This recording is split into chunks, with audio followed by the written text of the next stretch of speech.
So I think the starting point for a productive mentorship relationship is the mentee understanding and knowing what they want. Because a mentor is just making themselves available to you to learn. But the mentee needs to know what they want. So what I've seen in most relationships is that the mentee will simply say, can you be my mentor?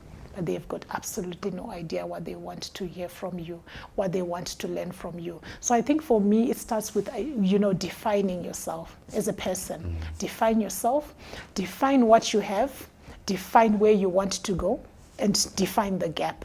Once you've defined that gap, and you then approach Trevor and say, Trevor, can you please mentor me? I think these are some of the weaknesses that I have, or these are some of the gaps that I need to fill to get me to the next level. It makes it easy for Trevor now to mentor. So most mentorship relationships then do not do so well because it's not clearly defined. And as a mentor, I can't do that for you. You have to know what you want. I can only perhaps guide you to say, why don't you look at it this way, and you tell me the areas that you want me to work. And by the way, Gloria cannot be an all-round mentor for a young girl. They can get something from me, but they must get something else from the next person, because not everyone has everything that somebody needs. So that's why you find, for me, I have many mentors. Some who know that they are my mentors, some they don't know. They just mentor me from afar. And these conversations are one such. It's a mentorship platform if you look at it. Oh, it's a leadership mentorship platform, because when someone is sitting there and they're looking at a doctor or an accountant and an entrepreneur, and they want to be like them, they're busy taking notes.